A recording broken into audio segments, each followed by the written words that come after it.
Hey, welcome back to episode 9 of the Southern Shooters podcast. I'm sitting here with Mike Kendall from Flipping Birds Apparel. I think you guys are currently sitting at like 1.2 thousand followers on TikTok and like Yeah, 2.6 yeah, we're at 1,200 thousand or likes. something. We've got a little over 1,000 on Instagram. We've got a few hundred on Facebook. I keep telling myself that if I ever give this the attention it deserves, maybe we'll grow a little bit. I think that's consistency is key, with being a content creator. I Yeah, think I'm having to learn that the hard way, unfortunately. And but sure. man, I'm telling you, I've seen the videos popping up consistently, and the videos that I'm seeing, it's just authentic, good culture of the what you would want as an outdoorsman, and somebody you want representing to try to bridge that gap between our world that we so desperately care about, and then the general public that may not understand why we do the things that we do. Yeah, man, I'm just a regular guy who found snow goose hunting in 2010. A buddy of mine down in Kansas actually said, like, 2009 happened and everybody kind of, or lots of people lost their jobs, and Yeah. he and his family packed up, moved back down to Kansas to be near some family. And he reached out to me the next fall and said, man, as wound up as you are about waterfowl hunting, I think we've got to check this out. um, so we, started to watch some YouTube videos and went, yeah, that's something I could definitely do. Yeah. So got into that in 2010. We hired our first guide service in 2010 and went snow goose hunting for a couple of days, and it was just instant for me. I'll be 52 next week. This is my 37th waterfowl season here in Michigan, and that's unlike anything I've ever seen hunting the snow geese in the spring for Yeah. the conservation order. So for me, it was instant, and I went all in. I created the brand and the logo. Thought putting it on some merch would be the right way to do it, because certainly there are hundreds of thousands of guys that are just as wound up as I am about it. Yeah. What I'm finding out is that it doesn't always translate to, sure, I'll take a hoodie, or I'll take a hat, or I'll take a t-shirt, or whatever. Pretty hard way to go at it, if I'm being honest. Yeah, no, it definitely is. And I think this, that is a really tough thing for at least this community, right? You don't get into the outdoors world saying, I'm Hmm. gonna make $1 million. Like that's just, if you say that, you've already kind No, of put yourself in a hole. And I think and I've met guys that you've are like already that. They're like, lost. Yeah, yeah, yeah. yeah. I've met guys who are like, man, I'm gonna get the best recording equipment. I'm gonna get the best bows. I'm gonna go buy the best guide service. And I was like, man, dude, you can have just as much fun Hmm. doing public land hunting with a 20-year-old bow and Walmart camo. It really like kind of relax a Sure, little bit. It's okay, sure. Our But grandparents killed them in red flannel shirts, right? yeah, yeah. Like you guys, I know, I've seen the guys down at the gas station, the old timers who are sitting there smoking a Marlboro Red and go kill a buck 4 times the size of mine. And, I did, 2 weeks worth of scouting and he just knew where it was at. It's just, it is what it Hmm. is, you know. Yep. But, One of how the did, biggest ones, and I one know of the you kind biggest of, whitetail bucks. no, go ahead, go ahead. I was just going to say, one of the biggest whitetail bucks I've ever seen shot was a dude hunting his ex in-law's property, sitting on a 5-gallon bucket, smoking a cigarette with his gun leaning up against a tree.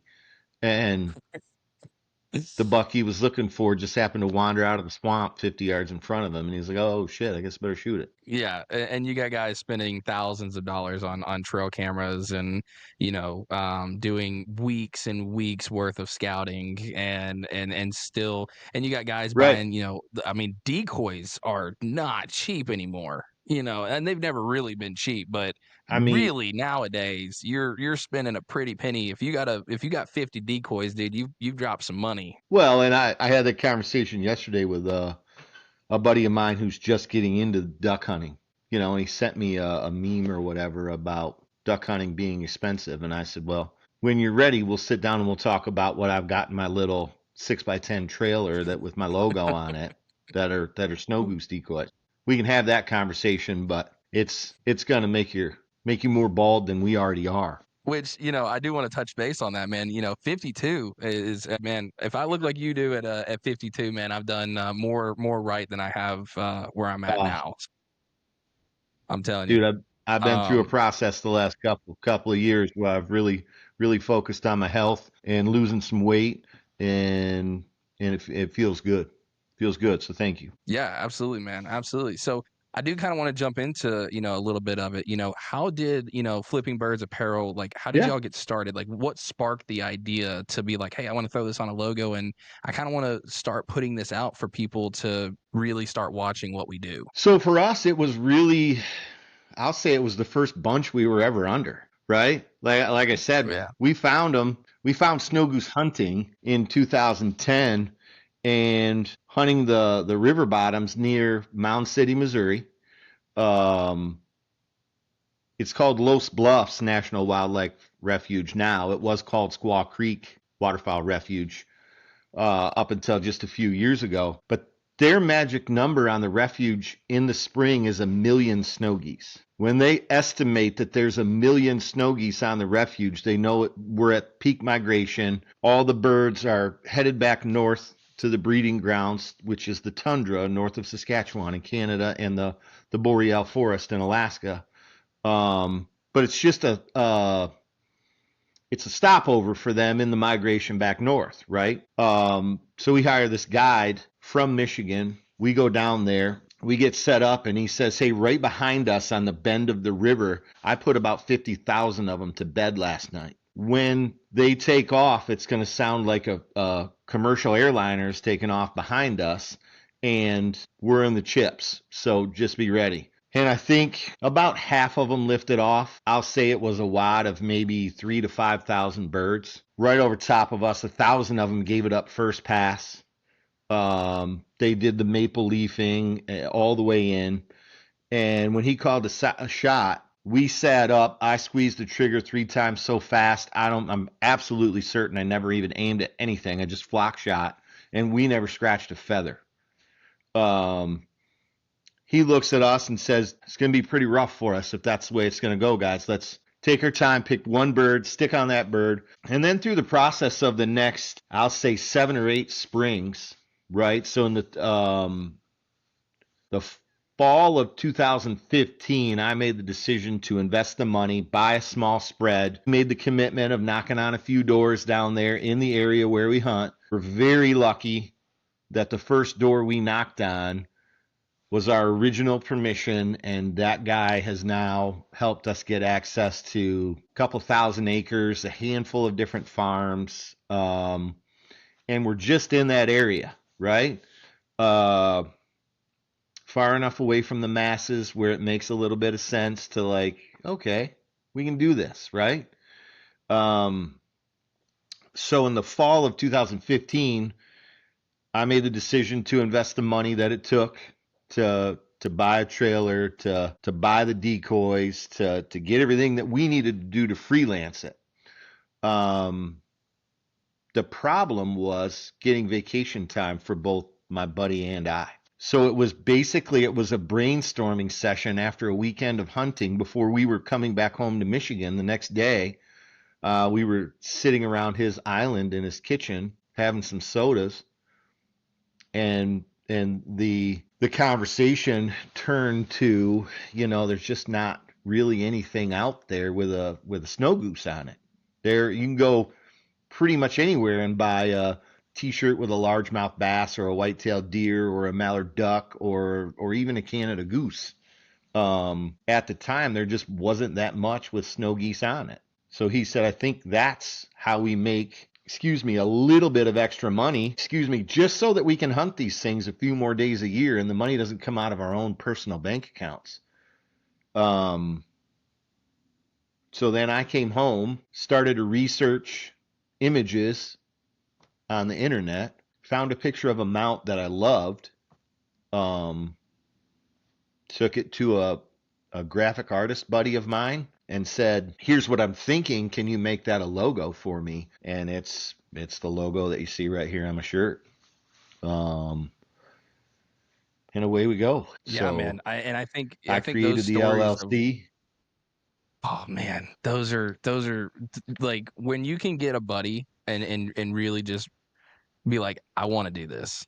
And he's like, yeah, me too. Sure. That is where the Right. massive brainstorming ideas come from, where it's like, let's, and they just start pitching left and right. And I've had that issue with in the past, with being active duty Navy, I I'm 24/7. There's not really a day that I actually really have off. Technically, I'm on call constantly.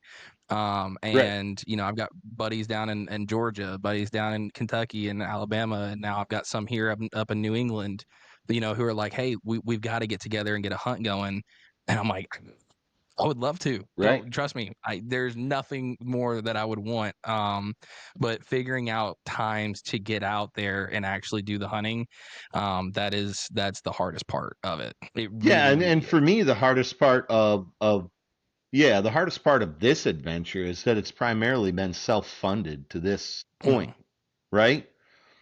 As I mentioned earlier, if I ever give it the attention that I want to give it, well, maybe we've got something, right? Because I post pretty randomly, as you've seen. Just got a new puppy back in March. Super great buddy of mine had a litter. I've hunted with both my puppy's mom and dad. It's Mm. just in him. It's very evident from me or to me from day one that hunting is just in it for him. He's the first dog that I've ever had to duck hunt with who is like he's ready to roll.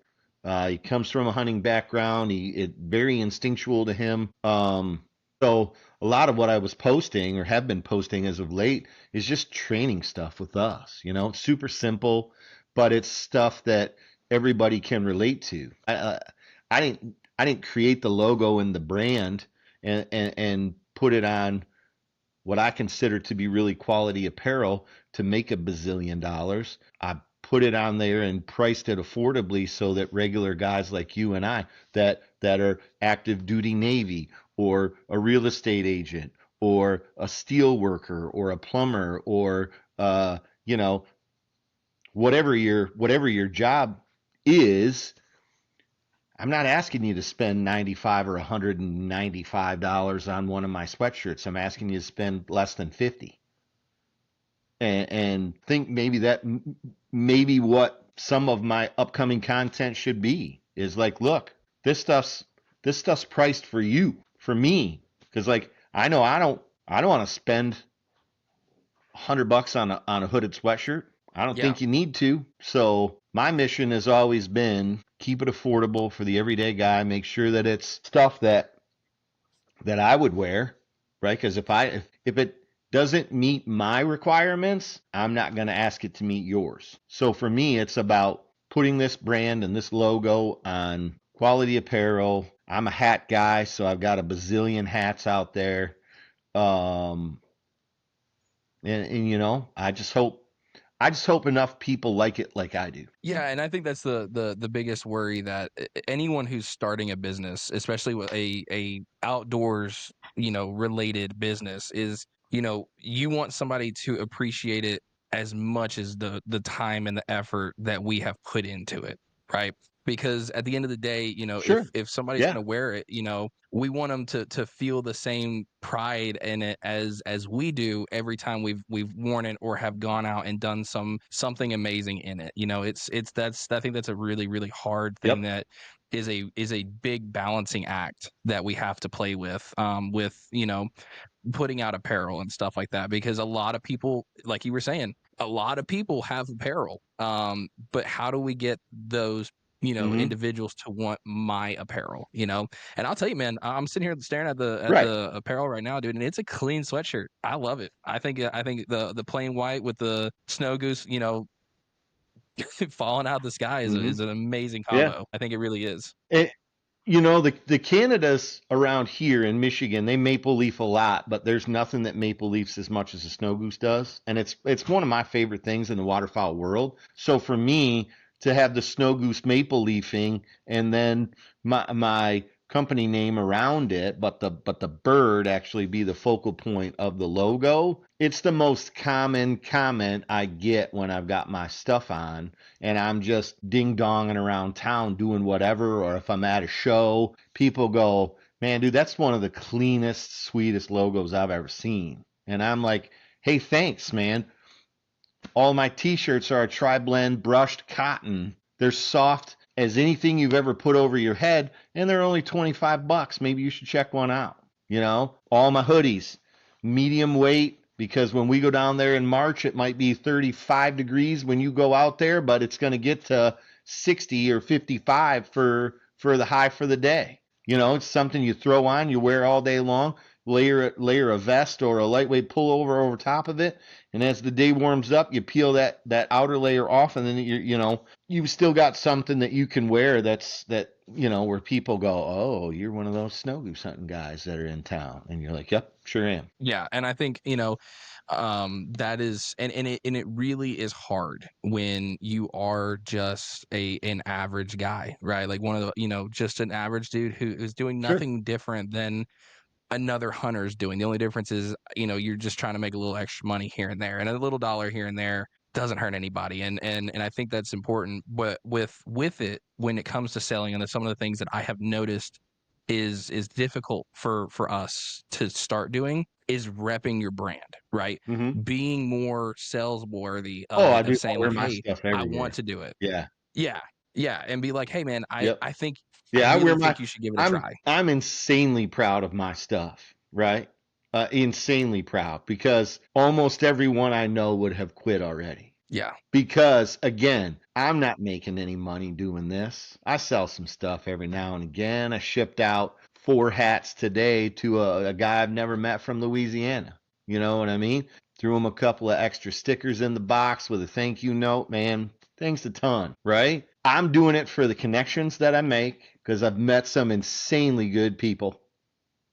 And I'm doing it because it's what puts me on fire, right? And everybody starts small. I mean, you look at all the big brands, your Realtree, your Mossy Oak, your Banded brand, your Avery, your um, Dive Bomb, your Tony Vandemore. All those guys started out small. They're built just like we are, where it's like, hey, I've got an idea. I think I'm gonna go like hell at this and see what happens. Right? I've still got to get out of my own way so that I can go like hell and then make something about it. Yeah, right. It's just, and I think that's where, a lot of people, a lot of the listeners, who are getting into this, especially if you're first getting into hunting, man, become a good hunter.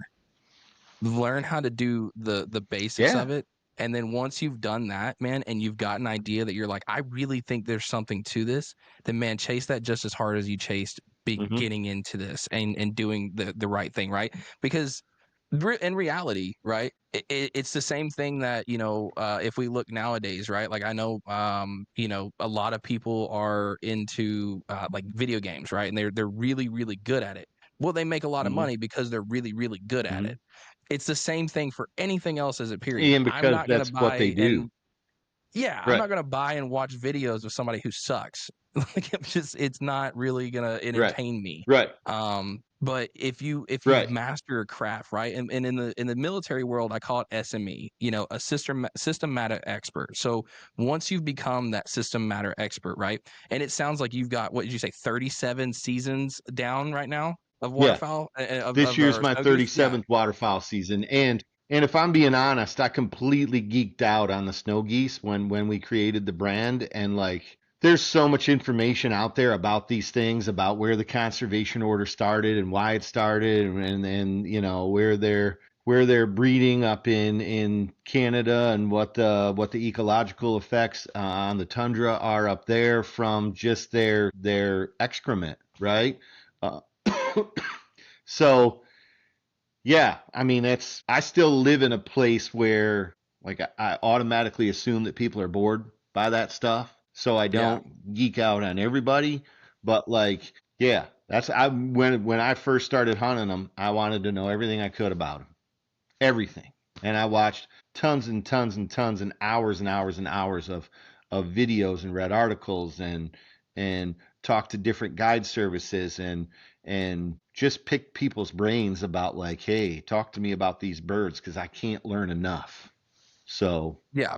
Yeah, and that would be, and that is where I consider an SME, right? A system matter expert is somebody who gets so in depth into it that it genuinely consumes their daily free time, where you're reading on things, you're learning more right, about it. Where if somebody was to come to you, if a listener comes to you right now, or one of the guys who may be coming in and following you after this is and saying like, hey, I've seen this on YouTube before. I'm curious. Can you answer a few questions? You're probably going to have some answers for them. You may sure, not know exactly all the answers, but you'll at least find where to go and you'll point them in the right direction, right? That's a system sure, matter expert. I don't care if you know yeah, everything about it, but you know enough to get by and you know enough to teach. And that right, is what makes a successful hunter, yep, in my opinion, is somebody who is not only good at what they do, but is willing to share knowledge and is successful in by doing that. So I think that is what success is. And with what you're doing right now, all I continue to see with where you're going now is success because you are willing to share information, you're willing to teach somebody because it matters to you. And that's all it really is. And that's something that and I kind of want to figure out like kind of where your stance is on it is, what made you realize that hunting could be something bigger than just, it's not just a brand, but it's also a passion.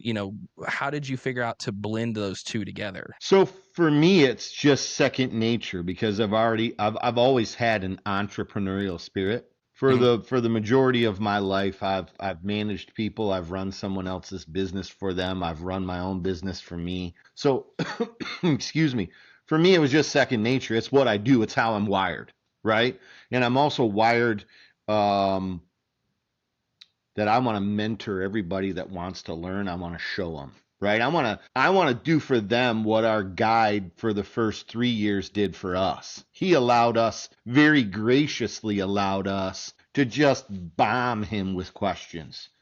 Um, Independent biologist from the Upper Peninsula in Michigan does lake studies 200 days a year for on the lakes up in the Upper Peninsula of Michigan, and then goes down to Arkansas and follows the migration all the way back up through South Dakota, North Dakota, runs through Canada, right back into the UP and goes home. But very, very, very graciously allowed us to just, we were like 3-year-olds who just kept going, why? Talk to me about why? And he very graciously, very patiently just answered all of our questions. And it was what really lit the fire for me, right? The way that he was so detailed in his preparation, everything was right as it should be, and talked to us about, when there's that many birds and they're looking at that many decoys and they're floating back and forth like this across the spread as they move up to you. The reason they're floating back and forth across the spread is because they're listening for the ground sound, right? And if they swing to the left side of your spread and they don't hear any ground sound, they're just bugging out and they're gone, right? Because snow geese get hunted 10 months out of excuse me, about 10 months out of the year. They're the most incredibly wary of all of the waterfowl, bar none. Um, and they will bug out for no reason other than they're just, whatever, I'm not feeling it, we're out of here. And all of a sudden they'll dip a wing and they're all gone. And you're looking at everybody that you're hunting with going, hey, what the hell just happened? And it makes no sense. And it drives you insane. And the guys that hunt it and are wound up about them, like I am, are borderline um, insane.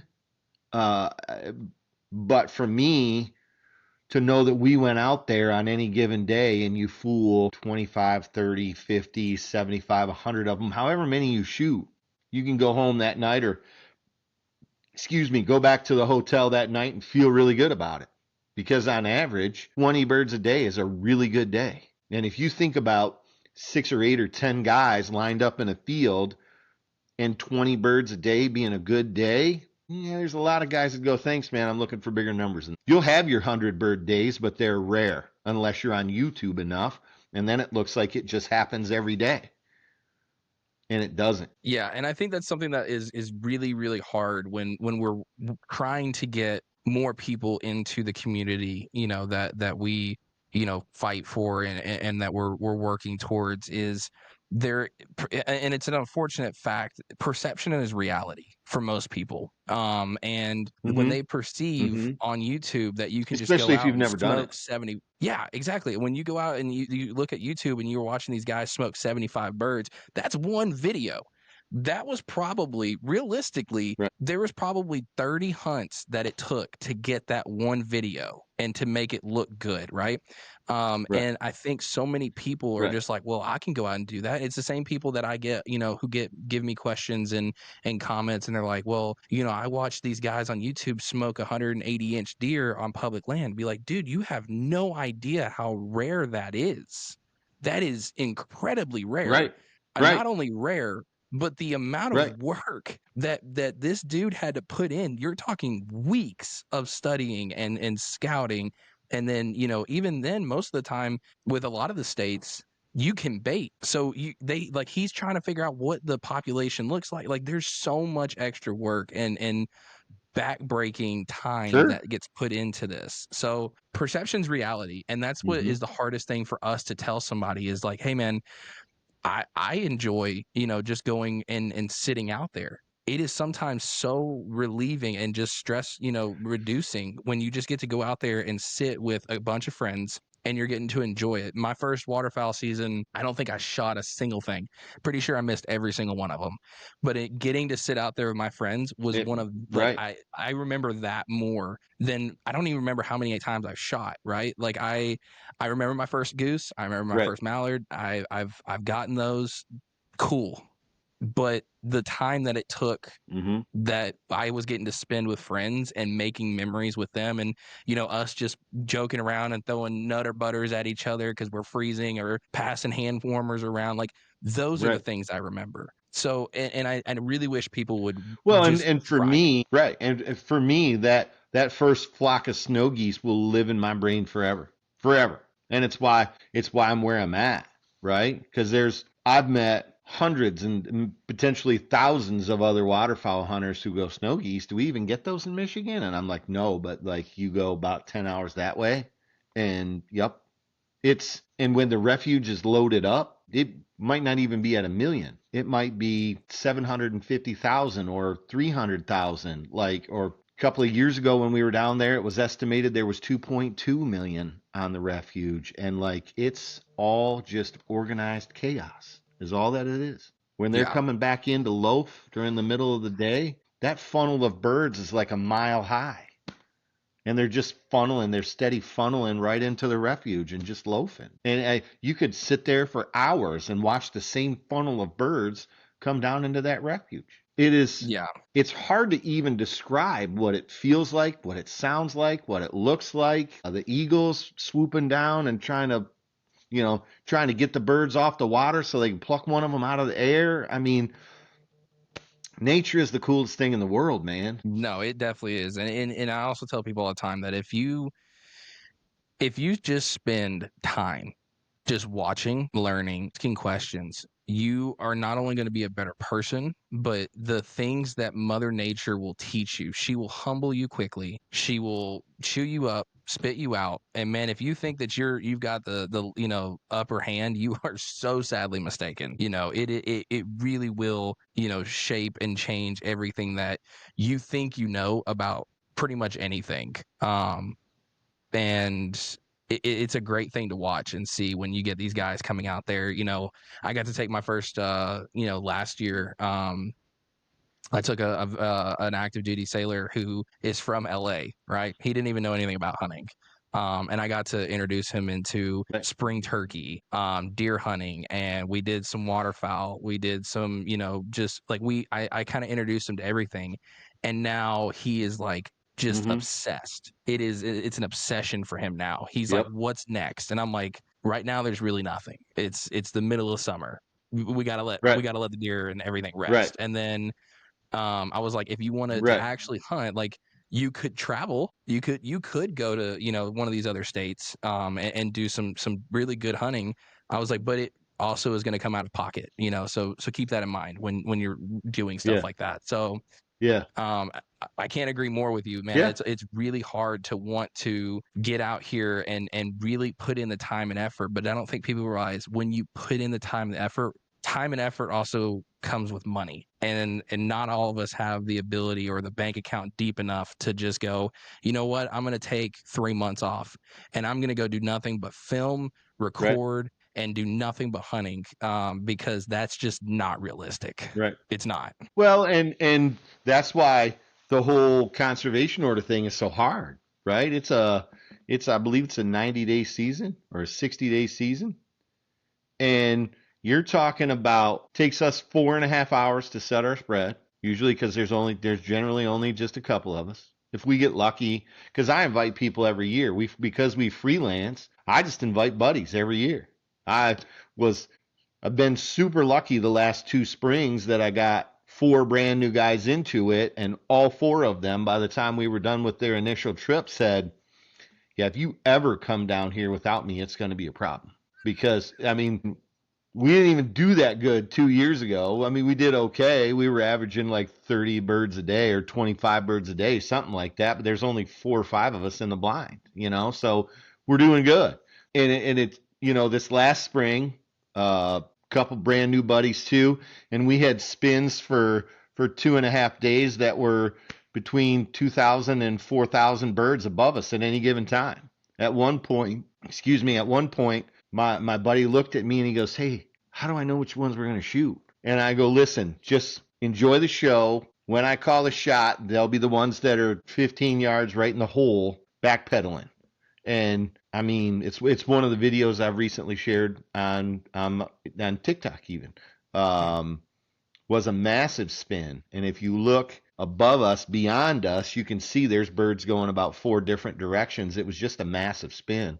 And that's what keeps me moving. That's when I'm, 4 or 5 days in and I'm just burnt and dog tired and like we got 3 hours of sleep again last night and you've been up since 4 o'clock a.m. It's now 6 o'clock p.m. and you're just like, oh God, I just want to shower in my bed, but I've got to eat, and then we got birds to clean and all, and it's not easy. It's not easy, but like the guys that get like I get about it, it's just like, look, I've got I might get to do this for 7 or 8 days this year, and I know this is it for me. I'm going like hell. And then I'm going to work hard for the rest of the year so that I know that I can come back down here again next spring. Yeah, and I think that really really covered one of my big questions that I think a lot of people don't realize or understand is the amount of hard work that it goes putting into it. The time, the energy.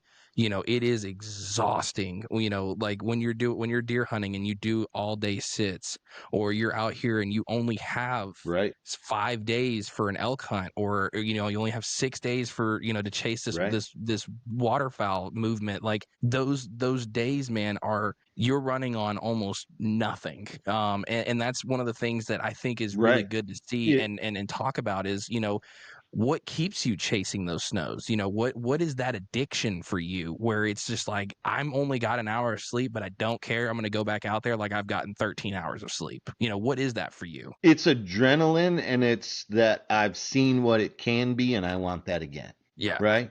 There are a lot of days where it's pure adrenaline. Handful of years ago, it was just my oldest boy and I, and if no one else wants to go, I know I can count on him, and he knows that he can count on me, and we're going to go down there and we're going to do the very best that we can, but we're never going to have to wonder, is the other one going to have our back when we're down there? Because it's just what we do. But like the best representation of it that I can think of is that we were second to last day. We watched about 100,000 of them land in the neighbor's field, literally across the street from us. Called the farmer and said, "Hey man, I think that's your brother-in-law's place or your former brother-in-law's place. All we have is tomorrow left. Is there any scenario you think he would allow us to hunt that?" And in 20 minutes, he had us permission. So we hunted all day that day, 12 hours in the field, picked the spread up, which took another hour and a half, threw it in the back of the truck, drove across the street, set it up again 4.5 hours. It's now 1:30 in the morning. We've got 20, 25 minutes back to the hotel and the alarm's going off at 5, right? We haven't eaten dinner. We hadn't showered. We had birds to clean. We get up the next day. The birds do exactly what they did the day previous. And we had speaker, like you can use electronic speaker systems, callers in the springtime. Mm. And we had issues with our caller and our speakers and never shot a bird that day. But we knew what it could be. So we just looked at each other and said, yeah, I'm willing to do this if you're willing to do this. And he went, hell yeah, let's do this. And we just did it, right? Right. We just did it because we knew what it could have been. In a perfect world, this is what we could have been and should have done if not for some technological issues with our speakers, right? Right. And I think and for those who are listening and really know almost little to nothing when it comes to waterfowl or snow goose or goose or anything along those lines, try to paint that picture for us. Like, what is your go-to setup when you're running a snow spread? Because you keep talking about the spread, and I don't think people realize the amount of work it does to make it look natural. So for us, we have a small spread. We have what would be considered a small spread where we are about 1,500 decoys. It's mostly wind socks. We've got some deadly decoys. That's what they are. Got some deadly decoy socks that have a 3D head on them. The guys from Top Down Decoys, I don't know if you've heard of them or not. They make like a silhouette, but it's a 3-dimensional silhouette. So I've got 20 dozen of those. I used to run quite a few full bodies, but like they're just too bulky, and I'm just not there yet. I've been toying with the idea of trading in my mostly windsock spread for 300 to 400 full body spread. Because again, I go down a lot of wormholes when it comes to snow goose hunting, and I'm always constantly trying to figure out how everybody's doing it. And I ran across a guy, I can't for the life of me remember his name, but he said you can have 10,000 windsocks and I'll outperform you with 300 full bodies every day. So it's kind of, I want to toy with that, but I don't want to toy with that because I don't know if, at 350 to $500 a dozen, if even 300 decoys is feasible right now. So for me, down there where we hunt in northwest Missouri, it's very hilly, very hilly. So you just try to get on top of the tallest hill that you can find, or you find a feed where they're already feeding, and then you just sit there and you watch them, and you mimic. When you're setting the spread, you try to make it look just like what you just watched. And there was an afternoon this last spring where I sat and watched 50,000 pour into a field. It's probably 20, 30 minutes. It took them to all get down. And I just started looking at how they were moving across the field as they fed, right? Snow geese are voracious feeders, and they never stop moving. They're constantly just walking and eating. I'll pick off this and that and that and that and that. And I just try to make it look as natural as possible. I always try to make them feeding either along the top of a hill, or if the wind is right, I'll make it look like they're feeding up the hill because they generally feed uphill. But I just try to make it look as natural as I can. It just looks like a bunch of geese feeding. In the last couple of years, I've started to stretch things out and make my spread just as long as I can possibly make it, because you can, on high wind days, you can bunch it up and it looks tiny, and on just a normal wind day, you can stretch that mug out and it looks like it's a mile long and it's only 1,500 decoys. Yeah. So we hunt out of A-frames. I used to lay in the layout blinds right in the decoys, but I think they got really conditioned to that, and they would pick you out like crazy. So 3 springs ago, we started to hunt out of A-frames, which I didn't think was even going to be feasible.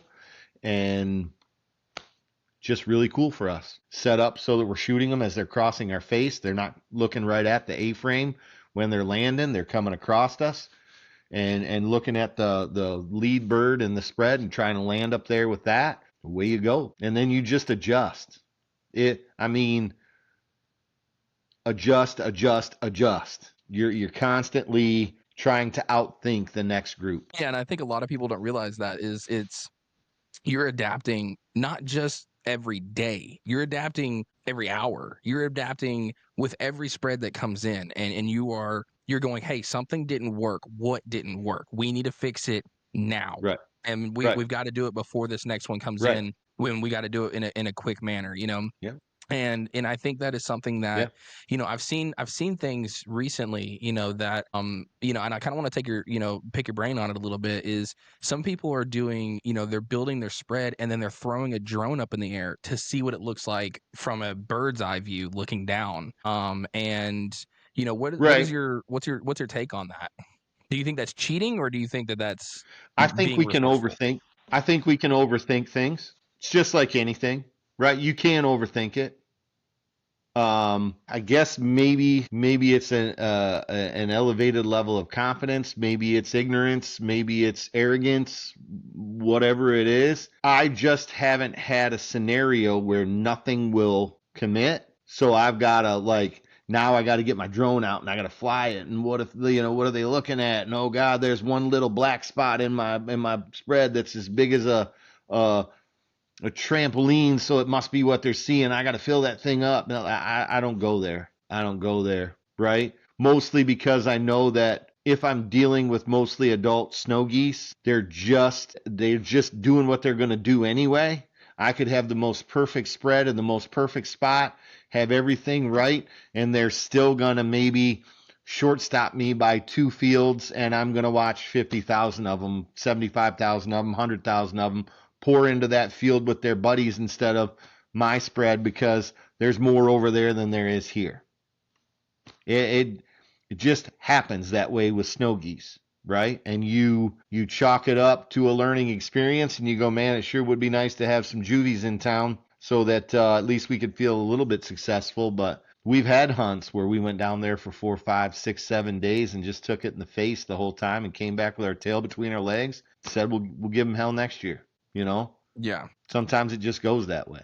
And then yeah, and I sometimes you think that's get the a right conditions where all the adults are hungry and you could have a couple of white plastic grocery bags out there and they go, yep, that's where we're going. Right? There's no yeah. rhyme or reason to it some days. They know exactly what they're doing, but for me to try to outthink them some days would be like, hitting your head on a wall trying to figure out what went wrong. It just I get to a place where I go, you know what? We'll give them hell again tomorrow. We'll try harder tomorrow. Yeah, and I think that's a big thing that, is really something that for you listeners getting into this, and really wanting to try to pick this form of hunting up, is the moment you plant a seed of doubt in your own head is the day that you've beaten your own self. It's not that they've beaten you, it's you planted that seed. You have now decided that I am no longer smarter than them, and I'm no longer letting just fate play itself out, because there are days that you're just not going to do good,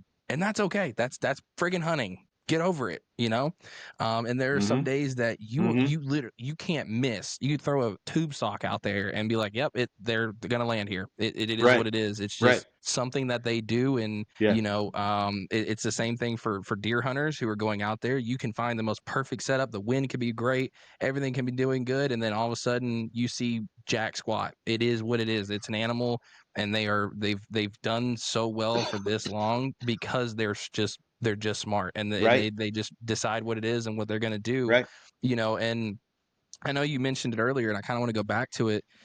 How important are e-collars to you guys, and what is your opinion on the sound selection that you guys usually do? So sound is everything to snow geese, right? Because their whole survival is numbers, right? They're attracted to like if I got 20 of my buddies in field A and I've got 1,000 of my buddies in field B, I'm going to field B where 1,000 of my buddies are because I'm not so sure why those few would be over there. Um, and it's literal safety in numbers. So sound is vitally important, especially in the spring, um, because they key on it. You know, some great electronic calls out there with tracks that you can buy to download on an MP3 and plug it right in, and then you place your speakers out throughout your spread however you want. And the key is that no matter where they go, if they float across your spread, even if they go outside of your spread and they can't hear anything over there, they'll just bug out, right? So sound is the most vital part of all of this, right? It's like both in the spring and in the fall in Canada, it's like they cross the US Canada border and they forget any sense of security or safety. They just go, "Oh, there's our buddies, we're going in there." And they beat the brakes off of them, right? Arkansas, Missouri, Kansas, Nebraska, South Dakota, North Dakota. In the springtime, sound is key. It is vitally, probably the most important part, other than just being where they want to be. And you don't even have to be in the same field that they were in. You just have to be in the general area because they hop fields so often, right? When you have that many of them in the same area, they'll eat 100-acre cornfield out in a couple of days, and then they know they got to move on because they ate all they wanted out of that field. Let's go find another one and do the same. Yeah. So No, of I all of think the that's perfect. factors, I would say that the sound is probably the most important part of that, and it has to be right. Yeah, and I think that's what I've noticed a lot of when you have people coming in and they're like, hey, you said it just a minute ago, this guy can beat you with 350 decoys versus 1500. It does play a part into it, but you got to get them where they want to go, right? And it is truly up to them, right? Right. But and you had also mentioned it Yep. too.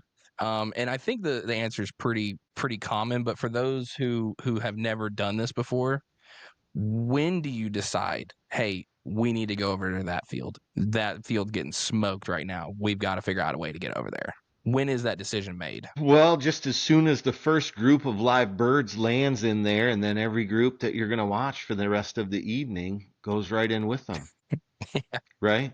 Because it feels like, and I've seen it enough. I watched it the first 3 days we hunted this last spring. We were on almost the top of a hill, and there was a field quarter of a mile north and east of us that was just flat right on top of a hill, right? It was mostly flat on top of a hill. We watched the same 75,000 birds pour in there for three straight days. Asked the farmer for permission the first 2 days in a row, and then just gave up on it the third day. And we shot 4 birds in 3 days. So we pick up, we move a little bit, move 20 minutes down the road, find an enormous cut cornfield in the area that everything was coming from. And even though there wasn't a bird in it, I said, I bet if we get permission for that field, our chances of success increase by a factor of at least 1,000. And I sat there for 40 minutes outside this old farmer's house that he was rebuilding.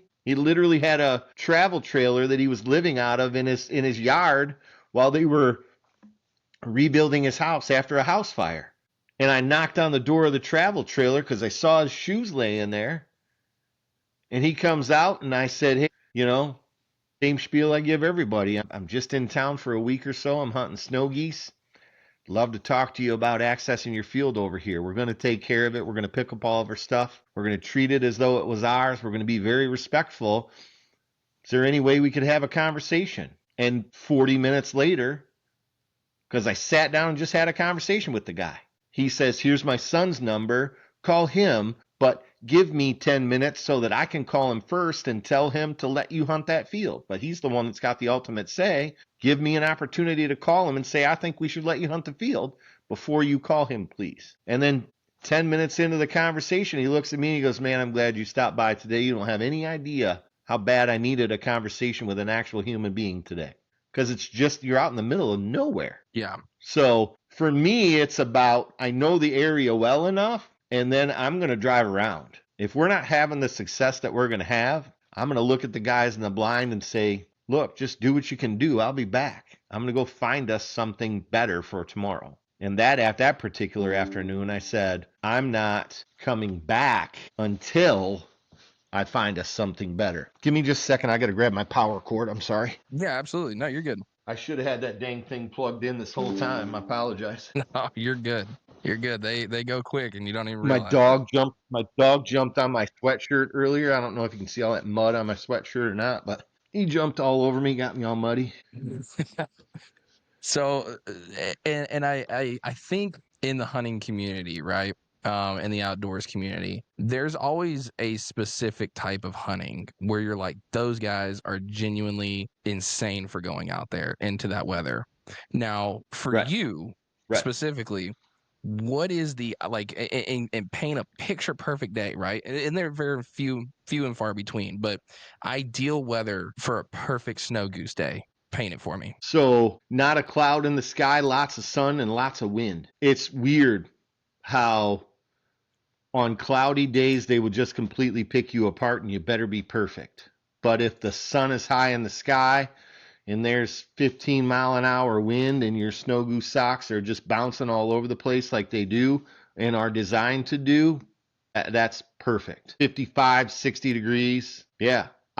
We've gone to lunch on those perfect days, and when I say gone to lunch, take a break in the middle of the day, you go down to the truck, you make a sandwich, or you drive down the road a few minutes and you grab a slice of pizza from a Casey's gas station or whatever, and you come back and you're walking back up to the blind, and there will be snow geese with their heads on their backs laying right underneath your decoys, just stone dead asleep. And you jump them up out of the spread and you shoot what you can shoot, and then you go, that was pretty cool. That was unexpected, but that was cool. Yeah, that was good. That was easy. Mm-hmm. So now with and I think and because it is a really different type of hunting, right?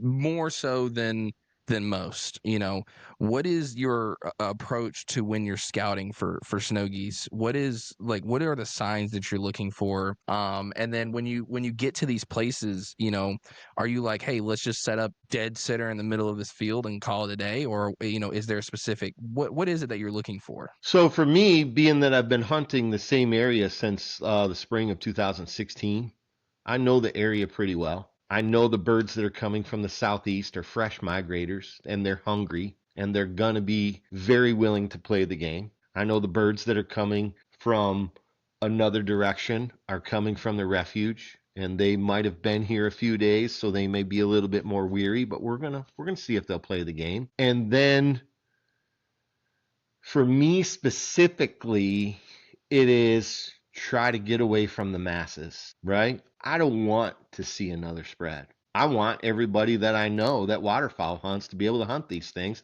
I just want them to hunt them somewhere else, right?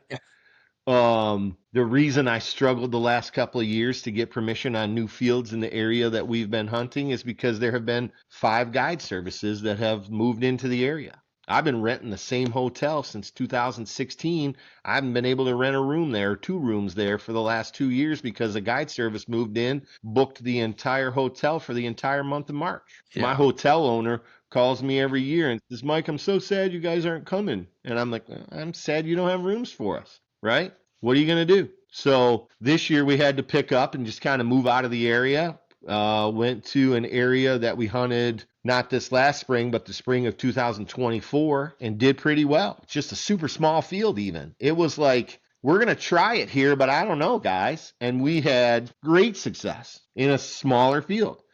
So we went back down into that area and started doing some scouting and went in an area of that particular section that I hadn't really spent much time in prior to this last spring and said, I'm going to go over there and see if I can't find something. And sure enough, I found that cornfield and I was like, you ding dong, it's a half a mile from where you hunted last year. How come you didn't check this 3 days ago? You know? And it just goes that way sometimes. Even though I'm not a guide, I put an insane amount of pressure on myself to give the people that come down there with us the best experience that I could possibly give them, as if I was a guide, right? As if they were paying me to hunt these birds with me, instead of it just being a scenario where I say, hey, dude, this is the coolest thing you'll ever do. Come on with us. I'd love to have you. Get your own hotel room and pay for your own food and your gas, and let's go. Yeah. Right? So I think because I approach it that way, the universe sees that a little bit and says, we could offer this guy a little bit of success every now and again, keep him coming back, right? It's like playing the worst round of golf you've ever played and then smoking a tee shot on the 18th hole, and you go, yeah, I'll be back tomorrow. Right. Yeah. Yeah, it's those breadcrumbs that keeps us interested and it keeps us coming back, you know. But one of the things that I think Right. is a And really and then you have a couple of controversial. days like we had this spring. I'm sorry, No, go go ahead. ahead, go ahead. I was just gonna say, and then you have a couple of days like we had this spring for 2.5 days. We couldn't make a mistake. And we had spins that were bigger than most we've experienced. And it was just six guys in two A-frames grinning ear to ear going, I can't believe that just happened. That was really cool. Let's see what happens next go round. And it would happen again and again and again. And I'm just like, we would go home or we would go eat dinner after we were done and say, that's insane that we had that kind of success. That was awesome. I can't wait for tomorrow. Yeah. Yeah, and I think that's like I said, it's those breadcrumbs that we get, man, that is just feeds that, you know, fuels that fire for us, you know.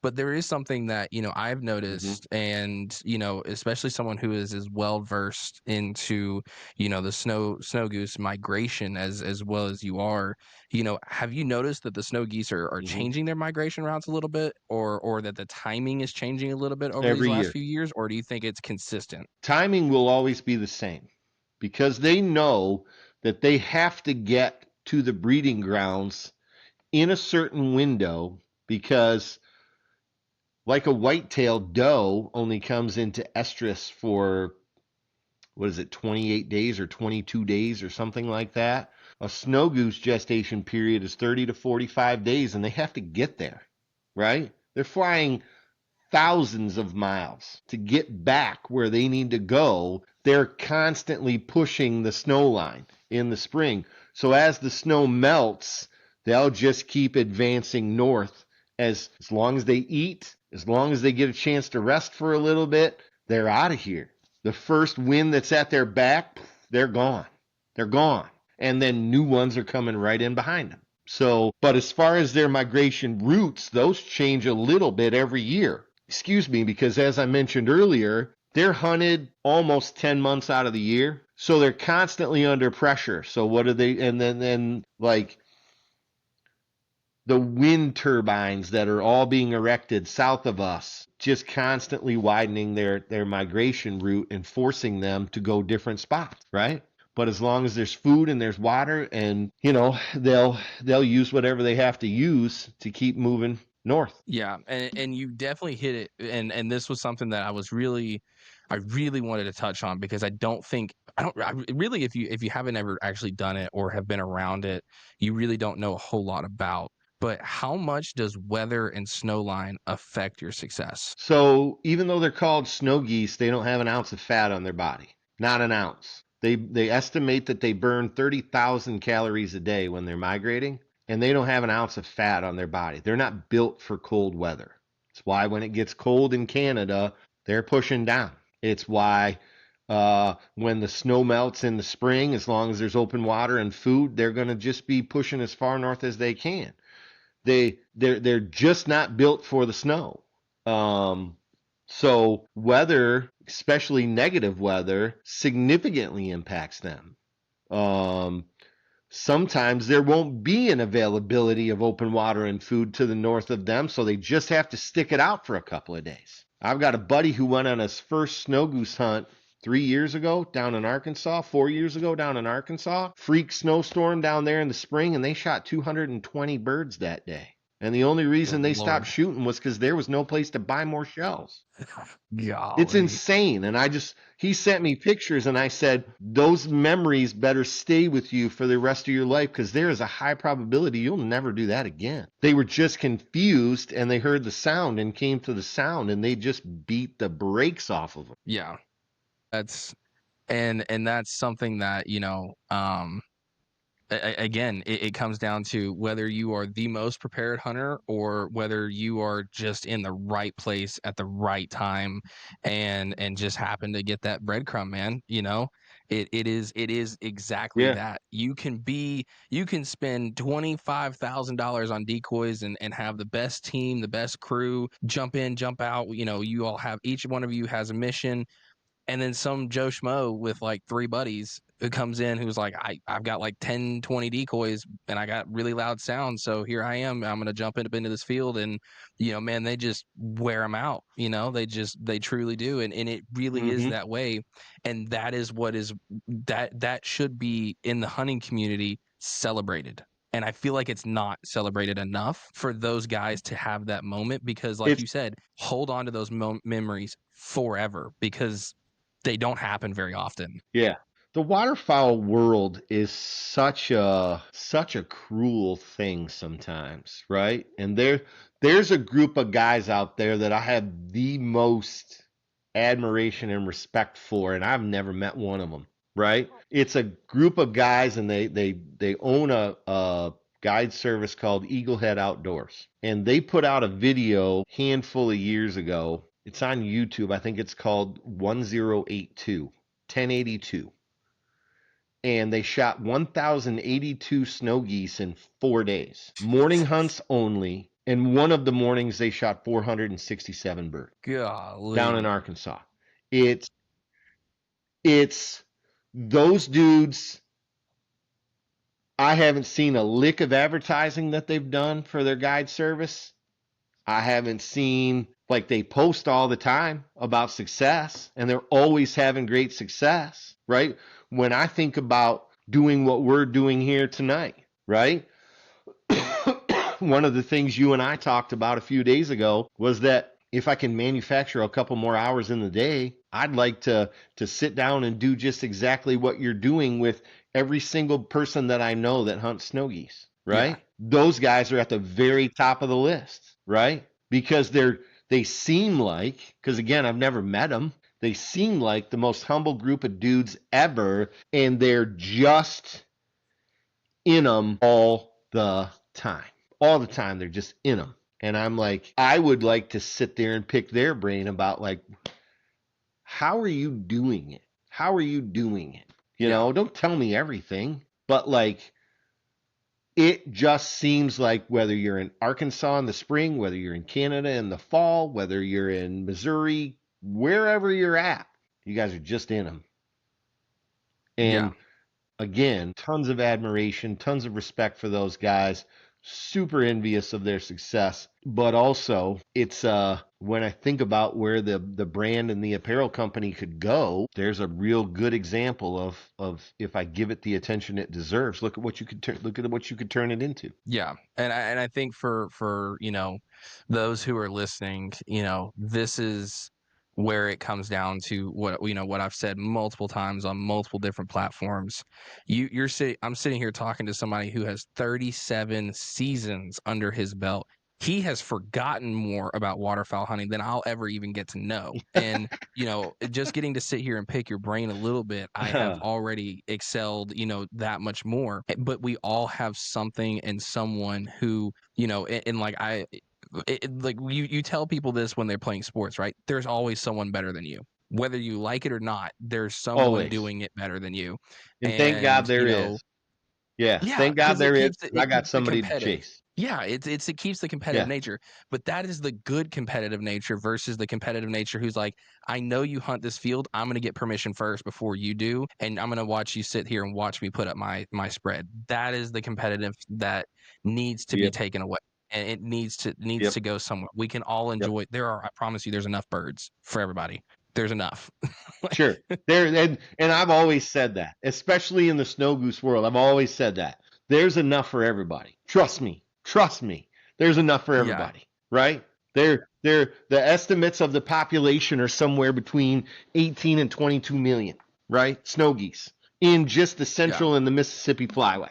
That's just two of the four flyways. And these snow geese are in all four flyways. So I promise you, 20% of the hunters are killing 80% of the birds that are shot every single season. All the smaller guide services, maybe it's the guy that's like me that's just getting going and just grinding like hell and trying to do it, right? You got to put out success stories for your people so that they'll choose you over any one of 100 other snow goose guides. So what do? You target the tail end of the migration where it's the first year birds and they're all tired and they're all hungry and you just beat their brains out, right?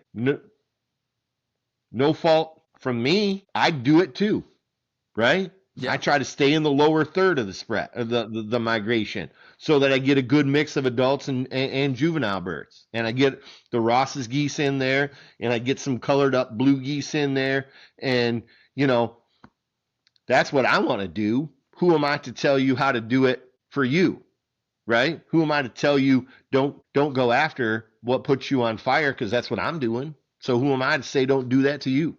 You know, so that whole part of the waterfowl world is the black eye of the waterfowl hunting world, if you will, is that kicking somebody while they're down type thing or stabbing somebody in the back just so that you can post a picture versus they can post a picture. You know, Yeah. um, part of the mental block that I have in really going all in and talking about my stuff and as often as I'd like to is that I don't ever want to feel like I'm force feeding a product to people, right? Yeah. I like my stuff. I hope you like my stuff. I hope if you order stuff and you get it, you reach back out to me, as almost everybody does, and says, man, I got to tell you, I get all kinds of compliments on this stuff because of your logo, because of the quality of the hoodies, because of the the way that you designed this particular hat or whatever, right? Like Right. whatever it happens to be, I get mostly incredibly positive feedback. You get the occasional, why would I spend $48 on a $6 hoodie with a $6 logo on it? Sounds like you're making a pile. Well, I mean, if that's what you were buying, sure, it's a valid argument, but that's not what you're buying.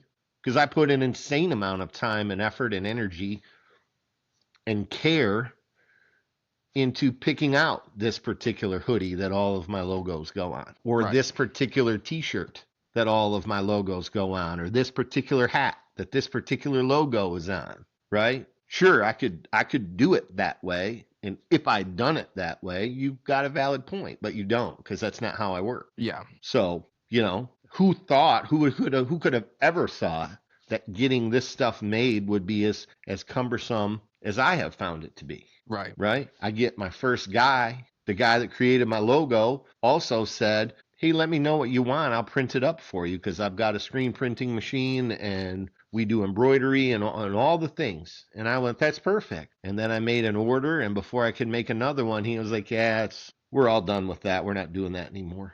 Don't have enough people for it. So I go Yeah. find supplier number two who's got a minimum order quantity of 12 dozen hats, 4 dozen t-shirts, 4 dozen hoodies. And I go, so what am I looking at? And that was a 5-digit number before the decimal point. I'm like, Yeah. I'm not on that level yet. I'm not on that level yet. I mean, like I said, any sane person would have quit doing this little adventure of mine a long time ago and said, there's no money in that. I'm done with it. But that's not why I do it. Right. So, Yeah, you've kind of jumped into like the personal reflection and the lifestyle as to, and we've talked about it pretty much this whole time, of this is more than just, you wanting to make, some money here and there. There's pride into this, there's hard work, there's been years of dedication that has gotten you to where you are at now, where it's like, hey, I want you to enjoy something just as much as I do, and I want to have this personal sure. relationship where, you buy something from me and, hey, my name's Mike, and call me if you have problems, let's talk, let's, and it's those personal relationships with, the entrepreneur business portion of, the small companies that are in the hunting world, that really is what drives a lot of people from buying it, or to buying it, because if I call the customer Right. service desk at, Mossy Oak, I'm probably going to be on hold for a while, really and truly. But if I message somebody like, one of the ones that I personally just got some from, is, I got some broadheads recently from VIP Archery, small business, veteran owned, and turns out he's a Navy vet too. So then we got to talking about being Navy vet and being Mm-hmm. active duty, and we got to get into it. And he was like, "Hey man, listen, whatever you need, just let me know. I'm just gonna send you another whole pack of broadheads, just on me for being Navy." Like, those are the things, is that what we look for, right? You want to be represented by someone who you're like, hey, this is the guy that if I have a problem or if something's going on, I know that I can get something, valuable and honorable from that company. And I think that's what's important when representing something and being, if you're wanting to get into being an entrepreneur and in the hunting community, please treat your customers as if they were your best friend, right? Like you're not here to make I $1 million, don't but if you make money off of it, Yeah. great. I don't care how big this adventure gets for me. My number will be the only number that's ever associated with Flipping Birds Apparel Company. Because if you genuinely are not satisfied with what I've offered you, when you make a phone call, fired up, ready to fight, ready to go just chew someone's face off, I want that phone call. Because I promise you, no matter how big this adventure gets, I'll make it right. And I don't want your money. I had a guy probably 3 years ago, 4 years ago, ordered one hat. Young kid from Indiana ordered one hat. I'm making $10, right? Hat cost him $25. I'm making 10. I ship it to him and he reaches out and he goes, "Hey, this thing's all mangled up when I got it. The bill's all deformed and spent all the shit." And I said, "Well, good. Send it back. And when I get it, I'll send you another one." And I never heard from him again. And I Yeah. think what happened there was that he liked it and he wanted another one, and that happens. And I'd have sent it to him. Probably should have just sent it to him. But I was like, "Man, dude, you take some pictures, send me some pictures, and then put that thing back in the box, tape it back up, and send it back to me, and I'll send you another one. I promise you. I got you." And I never Yeah. heard from him again. But like, that's just who I am, right? No matter how big this gets, if it gets there or when it gets there, I'm still going to take care of people the way that I would want to be taken care of myself because I understand what it means to spend $50 on a hoodie, right? Or I understand what it means to support another company whose apparel I love and then get it and go, "Oh, man, that's terrible. I hate that." Right? And I don't Yeah. ever want anybody to get any of my stuff and go, "Oh, criminy, what is this?" Yeah. So It's a respect it's thing, just and who I I think, am. yeah, and Hmm. it's one of those things where when you get to see, um a business who is like, hey, I'm not going to let you represent something that doesn't represent me and what I want to do to the Hmm. highest extent possible. It's I think a lot of people, I've met many hunters who are like, man, I'd love to get that brand deal. I'd love to get into this and that and the other. Be like, well, what have you done to make it worth them putting their name on your chest? Like why is it specifically you that deserves that from them? Have you reposted content? Have you repped their did you buy their actual apparel and have been repping it for a while and it's because you actually love it and you want to continue to wear it, or is it just because you want free stuff? Yep. You know, that is where I think Right. there's a disconnect when it gets to a lot of hunters and they're like, man, I want to get this, Yep. this brand deal. Be like, okay, but what work have you done to make it worth it? Right? It's the same thing of getting hired at a job. Why would I hire you if you don't have the means to be hired? Right? Like, I'm not going to put you in a position to represent anything that I have worked tirelessly on when you have done none of the work and you have none of the credentials. It's I think I talked to a guy a couple years ago, a big deer hunter, and he was trying to rep like some, I forgot what like some a completely different type of hunting, and he wanted to rep their apparel, and I was like, do you do that type of hunting? And he's like, no. And I'm like, then why would they send stuff to you? And he's like, well, because I asked I them to. get And be like, I get 5 of those messages a week. Yeah. yeah, and be like, okay, well, but like you want to, that's not enough for them. They have to build a margin of Hmm. profit from giving you stuff to rep, right? Have you bought gear from them? Well, yeah, I bought gear. Okay, are you repping it in videos? Are you talking about it, casually? Like, are you, can we see you on a day-to-day basis actually in their gear? Be like, well, no, not really. Be like, then stop asking. Hmm. If you're not doing the things that you need Yeah, to do I to I get that. I had a super dumb idea the second year that I had after I had started this, where I was like, I'm going to put something out on my Facebook that I'm looking for field staff members to just wear our stuff and do everything that you just talked about, right? You can't imagine the messages I got. I ended up picking 10 guys and sent them a hoodie and a hat. And I said, I'll eat these. I'll eat these. I'll send you a hoodie and a hat. What you do, had it specially logoed. The whole came up with a secondary logo for the brand that was different than anything anybody else out there had, and said, I'm sending this to you guys. I need your sizes for long sleeve, moisture wicking t-shirt, hooded sweatshirt, and do you want a fitted hat or do you want a snapback? Right. And I had all the shit made at my own cost. I got one guy that I still talk to, and it's what, 5 years later? That dude tags Yeah. me every time he goes snow goose hunting. Every single time. Calls me every January or texts me every January. Hey, boss, I need 8 more hoodies. Taking a group of guys out, I want them all to have one of your hoodies. Fire me off 8 white ones. Here are the sizes. Every spring. Never heard anything from the other one. Yeah. And people don't realize that that is, you know, when you're wanting to get in with these small business owners, right? It is a business and they are a small business owner.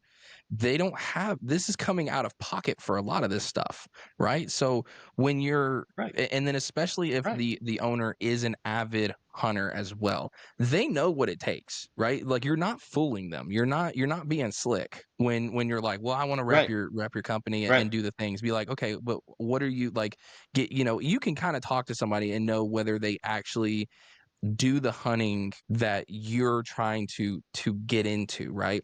If they're into industry of what you're into, Mm-hmm. you can find out pretty quick by just having a conversation with somebody. You know, I know if somebody's an actual deer hunter or not. I know if somebody's gone to Idaho and actually done an elk hunt or not, or has tried to done the bear baits with, you know, or bear barrels on, you know, for some massive black bears up in Maine or Vermont or something like that. And I Mm-hmm. can tell if Mm-hmm. somebody's actually sat in Right. the freezing cold water and waders and, you know, waited for a waterfowl to show up. You know, you can kind of tell pretty Yep. quickly. And when you're sitting there having a conversation with somebody and you realize, no, dude, you really don't have what it is. You have to remember they have to put their brand and their apparel in a place that is going to be marketable for them. Why would you want to rep waterfowl if you're an avid deer hunter? It's not that you're not a good hunter. It's just you're not in the market for what they need. And so if you're going to approach any business owner, and you've heard it here first from a very honorable, you know, business owner as himself,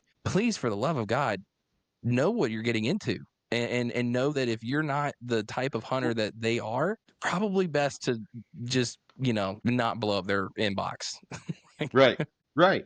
So I have 3 questions I ask everybody that reaches out. Right. A, do you hunt snow geese? B, how long have you been hunting waterfowl? And C, what does you repping my brand look like in your brain? Yeah. And what I usually get is, well, it's my third. I'm 17 and it's my third waterfowl season, and I'm just trying to break into the outdoor industry. And I see your stuff and I like your logo, and I could take some pictures when I'm hunting on the weekends and stuff. And yeah, I just thought you might send me some stuff and I could post a couple of times about it. And then the next thing I do is go to their profile and see that they've made 3 posts and they got 29 followers, and they're following 110 people. Yeah. And super, super kudos to you for reaching out. It just might not be the right fit for me. And I'm sorry. I love that you love my stuff. Here's a 10% off code. But again, keep in mind that 10% off is me making $5 on a t-shirt, $10 on a hoodie, $10 on a hat, Yeah. right? Like my stuff's priced the way it's priced so that you can wear it and be proud of it, not so that I can make a bazillion dollars. Yeah. Yeah. And that, I that could goes back sell to what I you a was saying about, $100 vest with my logo on it that cost me $30 to make, but I'm not gonna, right. Like right? that that goes to what I was saying about, you have got to have the credentials. And when I say credentials, you know, a lot of people are going to take that in a bad sense, but it really is. You don't have to be an everyday hunter. You don't. This isn't your like. You don't have to be a full time like average Joe Schmo No, can do it, but no, has to do it in a way that is sure. representing. And the other big thing that I see a lot, and I see this all the time, and a lot of people get turned down for this, right? And I really want to pick your brain on it too. You have got to be an ethical hunter. You can't be putting out a content of where you're jumping fences to go hunt these, you know, this animal if you're not doing it legally first. No one's going to ask you to rep their company if you're doing it in an unethical portion and you're not repping the credentials in a right way, because no one wants their business to be associated with that, because that immediately puts bad reputation on them, where they're like, hey, I saw you, somebody, like if somebody buys it, that's different. But you can go back and say, hey, Mm-hmm. I've not given this guy a single thing. He bought it from me. He happened to be wearing it. That's not on me. I have no association with them whatsoever. So please, for the love of God, if you're going to ask people to do things, one, please be an ethical hunter. Two, have the credentials that you're not wasting this business owner's time. And three, do it in a way that is not only going to be reputable and marketable for you, but for the business owner too, because that's who you're trying to get a job, an association with, is that business owner. So I wanted to ask Mm-hmm. you, when it comes to waterfowl, what is an ethical hunter for you? Like, what is somebody that you are like, hey, this guy right here is the epitome of what a waterfowl hunter should be? I just want guys out there doing it the right way. I don't want to take you to one of my spots or talk to you about my spots, 5 guide services that have moved into my area down in Missouri. I don't want to talk to you about the successes I've had, and then you rent up the hotel I'm staying in every year so that I can't even get in there anymore. I don't want that. Because if I see you set up in a field, I'm not going to ask permission next door, right? I was getting ready to give a kid a chance this last summer. Young kid. Talked to him for quite a few days in a row, getting ready to give him a shot. And then I looked at his TikTok, and it's him and a bunch of buddies doing a bunch of dumb shit. And I was like, nope, not going to do that. Yeah. Almost every single hiring professional I know in the real world, the first thing they do when they get an application or a resume from you is they go to your social media. What are you about? And if that's not who I want, I'm not going to call you back, Yeah. right? But like, just do it the right way. You're not stabbing anybody in the back. You're not being a ding dong. You're not posting pictures online where you're biting the duck bill and it's or you got the duck's bill in the barrel of your gun and it's hanging next to, like, don't do that dumb shit. Yeah. Post your pile pick, have some respect for the game that you're hunting, and then talk about it in a way where people know this isn't a hero pick. This guy's genuinely he's wound up about having that level of success. If there's a Yeah. respect for the animal that you're hunting, great. If you're just out there doing ding dong dumb shit, I can't get down with that. And maybe it's because I'm old and I'm a boomer, right? Like whatever. Yeah, no, But I think that's like, a big thing. And look at the just social media accounts, right? When you're getting into something, understand that because you found them on social media, that road goes both ways.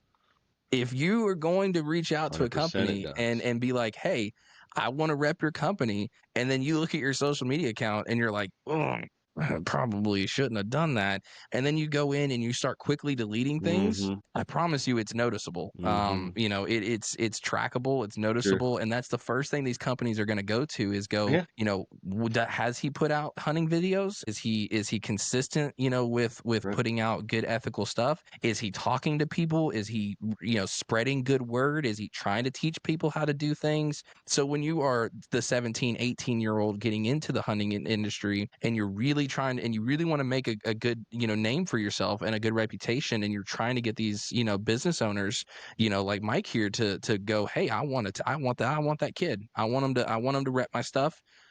Be be someone who wants to be, that they want to actually represent. Be someone who's like, hey man, I'm gonna tell you straight up, I hunt waterfowl in the spring.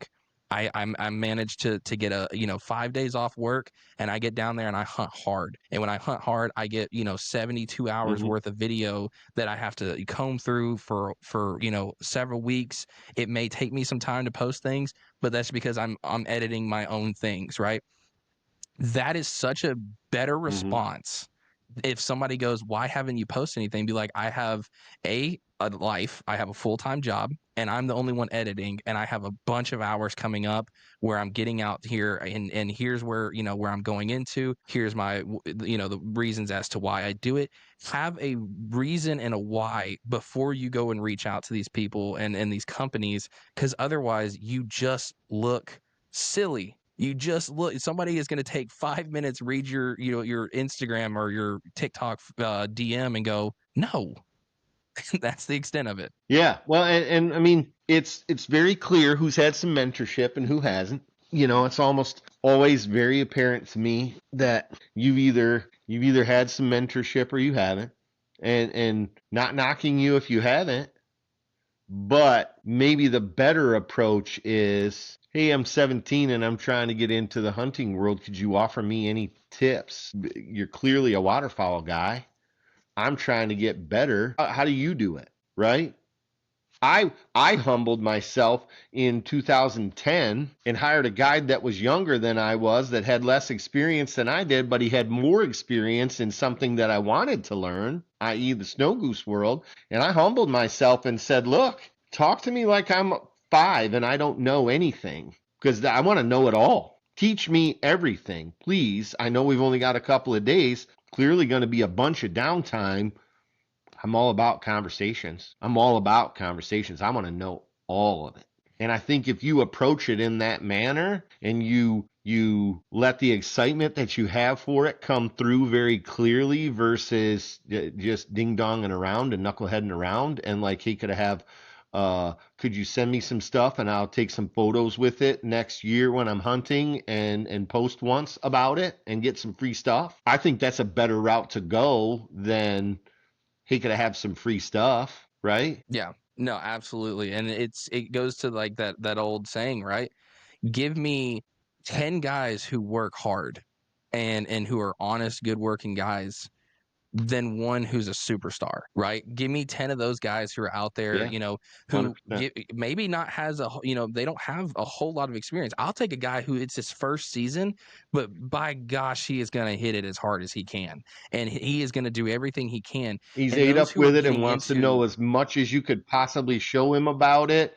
And yeah, yes, versus one guy who's sitting in the blind going, hey, put your calls away. I got this. I've been doing this for 3 years. I know everything I need to know. yeah, exactly. And for those, like I said, those young guys who are getting into this industry, and our listeners who are listening to this, please take this away if you hear nothing else.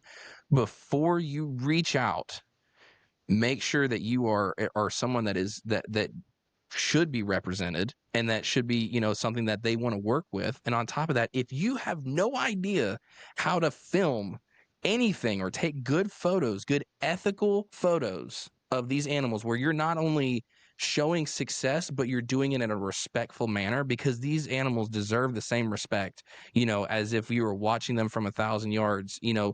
They deserve that, right? Right, These are hardworking animals that right, bust their tail more than you even realized. Whether it's a deer, a moose, a bear, a right, duck, it doesn't matter. Show respect to that, because that means the right. world to us who have been doing it for years. I'm not going to take somebody who doesn't show respect to the things that I care about. And then on top of that, if you don't know how to do it, go. YouTube is amazing.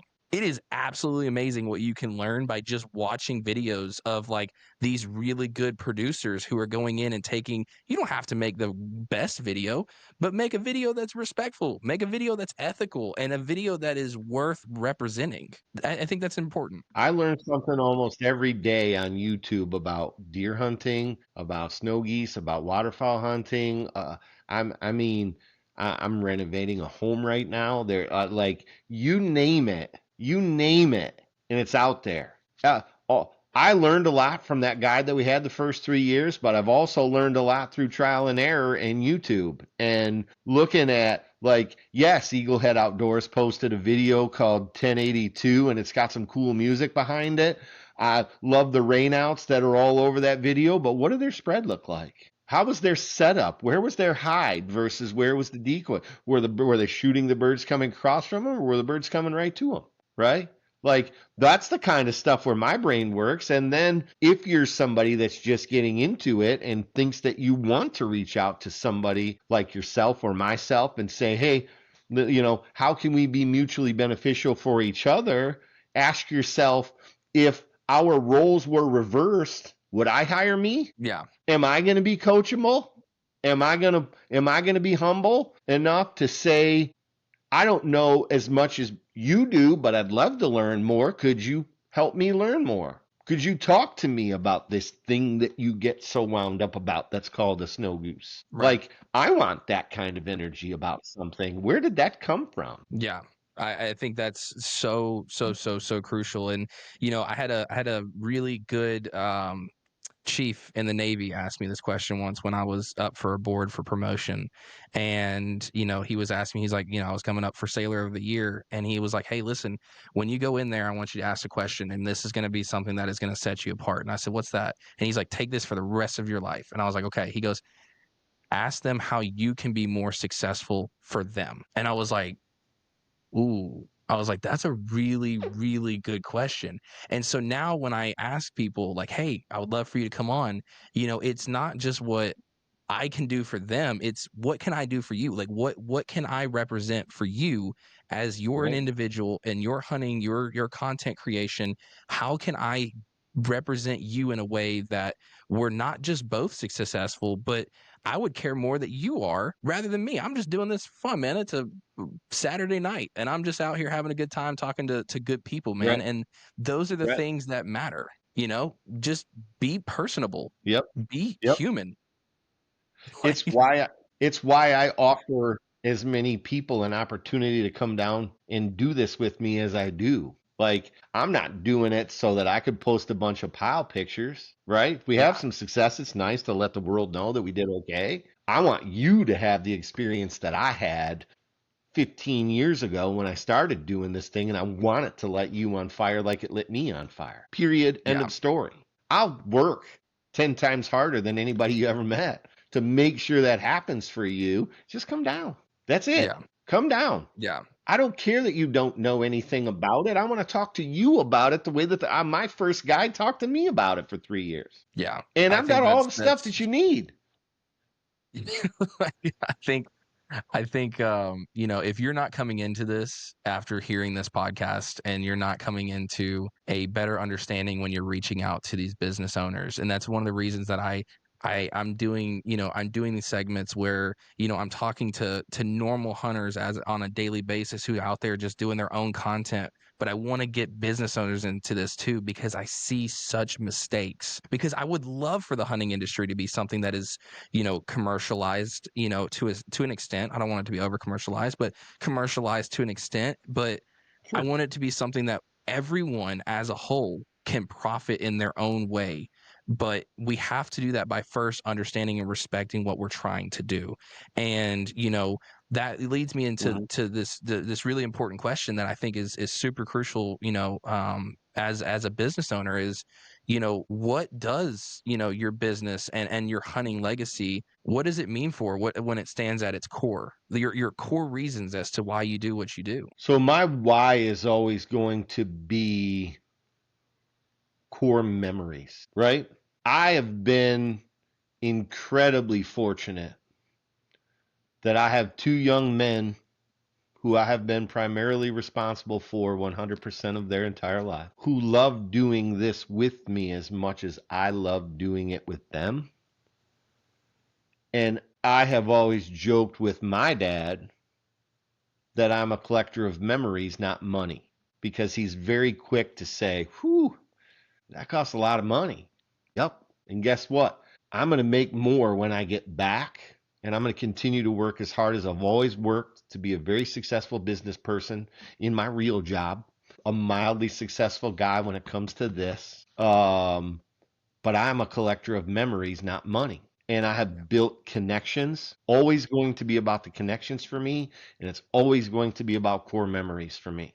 Because these are things that no one will ever take from you. I don't care how much money you have. I don't care how little money you have. What lives up here forever and ever and ever, and what lives in here forever and ever and ever, because we were able to do it together, will be the reason that I do this for as long as I'm able. And if somebody came to me tomorrow and said, that's it, you have to choose one animal to pursue for the rest of your days, that's all you can do, it would always immediately be snow geese. Period. End of story. It's frustrating, it's humbling, it's humiliating at certain points. I had a few people down there with me the first handful of days I was down there this spring, and we did absolutely awful and I was so embarrassed that I couldn't do better for them, and and all of the guilt and all of the things um that I felt like I should have been able to do better to make sure that they had a better time, because it's about core memories, and I don't want that to be their memory of snow goose hunting, is that we watched 75,000 birds land in a field right next to us, but we couldn't get permission for it. So we shot a couple of birds and moved a bunch of decoys all the time, right? Yeah.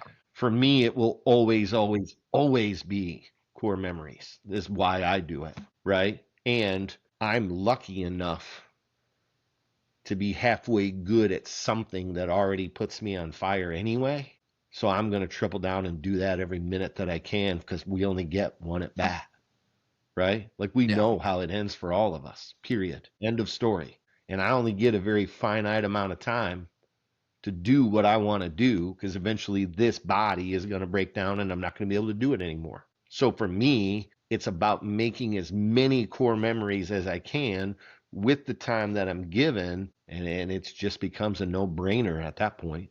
It's easy to find reasons to go 10 and a half hours south, even if it's for 2 days, to turn around and come back 10 and a half hours north and go, whirlwind trip, but that was cool. Yeah. Yeah. I think, And you I don't know, care if everyone we shoot a bird, because the everyone sunset and has the those sun things. rises down there hit. Yeah, the sun rises and the sun sets down there hit different than anything I've ever been a part of. Period. Right. Yeah. Those are things that, like, if if you're not doing it for the ability to look back on it and smile when you think about it, please stop. Just stop doing it, man. Like, you're not in it 100%. for the right reasons. Yeah. And we all have those. I've killed lots of animals, man. I've been very fortunate to be able to be a, well-versed hunter, and I have one deer mounted. I have one deer mounted, and it is the deer Hmm. that I killed with my dad when he got back from Afghanistan. That is the only deer I have ever decided to Right. mount, and it's not even a great one. It's not. It's a basket Right. 8 point, And but it that can be a great one memory, to you. It's great for yeah, different reasons. yeah, that memory will forever. I don't even remember the actual kill. I remember getting to hang out with my dad, Right. just enjoying the time, right? I Right. remember going and eating dinners and lunches after a long day of hunting, and those laughters, the hotel rooms, getting the hunting camps, and those things right there, man, are what drives me for the next season, because I'm like, man, what memories did I make this year? And Yep. if you sit here and you go, what success did I make? And success to you is how many animals you killed, Mhm. you are mistaken. You're my reasons, and it's Sure. changed over when I first started versus where I am now in my time of hunting. I've been hunting for 17, 18 years now, and my reasons now is, who did I teach? Did I have fun? What memories did I make? And out of this year, did I learn something new, not only just about myself, but those around me? Those are things that I look forward to. I Yeah. have pictures of killing all types of different types of animals, but I can't tell you the hunt we had, but I can tell you what we did before, and I can tell you what we did afterwards, because those memories stick to you longer Right. than the actual hunt.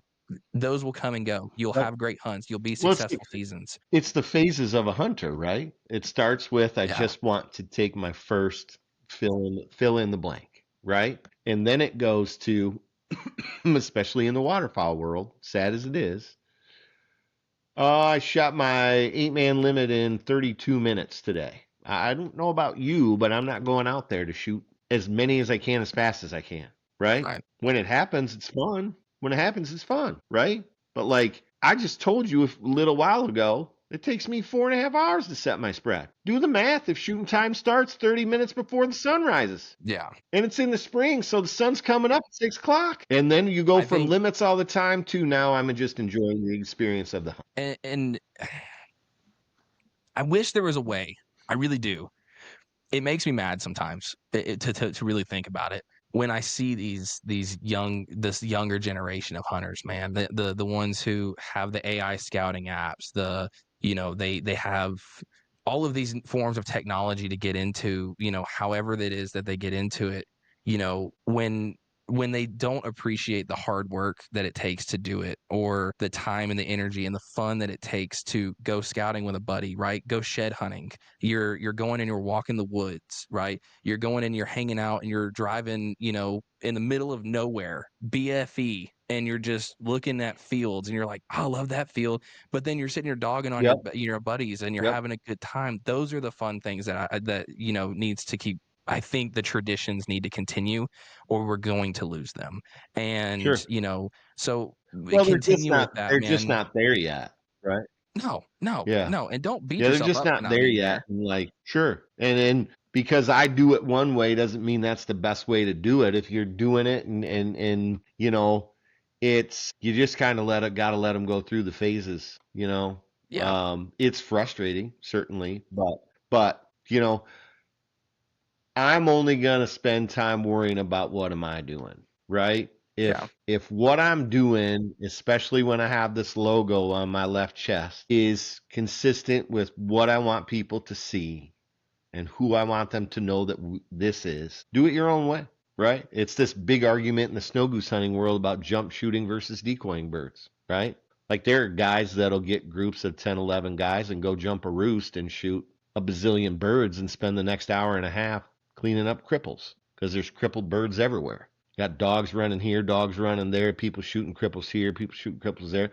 It's a mess. It's an absolute mess. Not something I would ever do because it doesn't even sound fun to me, right? If you want to do it that way, do it that way. Just please don't do it in one of these. yeah, yeah, and that's definitely, you know, where I think, you know, it goes back to, again, if you're not respecting the game that the company that you're trying Mm-hmm. to work for cares so much about, Mm-hmm. then you Yep. probably it's probably best for you to not send that message, because it is Yep. a it's almost a slap straight across the face when somebody's like, yeah, I just shot 200 birds, you know, with 12 buddies of mine, and we had 50 cripples, you know, and here's the video of us doing it. Dude, please, for the love of God, don't show me that video, you Right. know. Or, hey, I Right. shot a doe Save between that the video. eyes just Save because, that you know, video. it was funny. Don't Right. do that. Right. Don't Nope. show me that, you Nope. know, like, don't, Nope. please, I don't want I to see it. encourage you, Yeah. and I implore you to just keep that to yourself. And thank you for your time. Appreciate you Yep. reaching out. Yep. Hope you have a great one. Fight bravely, hope you win. You Right. know, like, genuinely, you know, I think those are Right. things that, you Right. know, is great for people to hear. But man, you know, I think the company, man, is going to be big. I think it's going to be successful. You know, it's the wholesome content that I was talking about I from the appreciate it, beginning, man. right? It's the, you know, it's the I appreciate it. authenticity of what you're posting and what you're willing to go through for people to enjoy the things that you enjoy just as much as you did 37 seasons ago. You know, it's that fight that you have where you're Yeah. like, hey, you may not understand it, but let me show you why you know, you could understand it, you know. But biggest things, man, moving forward Right. is, what can we see, you know, moving forward, and you know, with the Birds Apparel company, you know, what's the next big things that are coming down the track? So for me, it's just trying to get to a place where I'm a little more consistent so that you can see more of me. So that those of us or those people out there that don't know who we are yet or who I am yet, um, can see that I'm just another dude, right? Just another dude with an entrepreneurial spirit who happens to have a brand that he's super proud of and puts it on some clothing that I think you'd be more than happy to wear. Um, and away we go. I'm working on some things. I'll say that they're not where they should be yet, but there is potential there for it to be rounding the corner, if you will, for me in this little adventure. Just got to put some pieces of the puzzle together, but the other guys that I'm working on it with also do a lot of filming and hunting for some mega brands in the waterfowl industry. So it's just timing, and we'll get there. Maybe after the around the first of the year, or just after the first of the year, there should be enough there to share that I think could get some people excited about some stuff. And yeah, just training my puppy, so there will be some new content this spring with his very first snow goose retrieves and such. Um, Awesome. just got to get him. Got to finish force fetch with him, and I have to get him around some gunfire so that he understands and puts everything, puts two and two together and it's like, oh, that's what I'm supposed to be doing. So yeah, there's enough coming, and as far as the apparel, it's just onward and forward, man. I'm always trying to think of new things for people, I released a lightweight long sleeve hoodie, this last moisture wicking hoodie this last spring that went over very well. So I'm always thinking, man. I'm always just trying to come up with something that we can put our logo on that I think people will like, and almost always some super positive reactions to it and support of it. So I appreciate all of that from everybody that does that, and yeah, away we go. Yeah, and I think, man, from what I'm seeing, and I think you've already got the key to success. We just now got to find the door to put it in. And looky there, special guest, and Yeah, it's my puppy. they He's my puppet. that is all. And I love the shirt. Got to keep them warm. Yeah. Come on, let's go But outside. Let's go outside. like I said, Huh? man, I think I think we have the keys, and I think you've got them in your hand, and now we just gotta find the doorknob that fits it, and the consistency is Yes. where it's at, man. And I can't tell you enough how much I Yeah. appreciate you coming on and taking the time to have a conversation with me, and hopefully those who are listening, who follow you and wanted to know more about your brand and your consistency that you've been keeping up, and who you are as not just as a business owner but as a person and a hunter in this outdoor industry.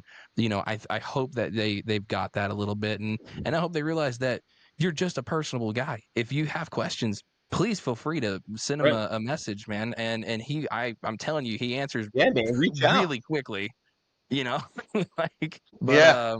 Yeah. Reach out. yeah, so follow him at Yeah. Flipping Birds I'm Apparel on super TikTok. grateful for the opportunity to come on and just, yeah, Yeah, super grateful for the opportunity to come on and just have a conversation. I really appreciate you affording me that. yeah, absolutely, absolutely, man. Well, I'm gonna be checking in with you.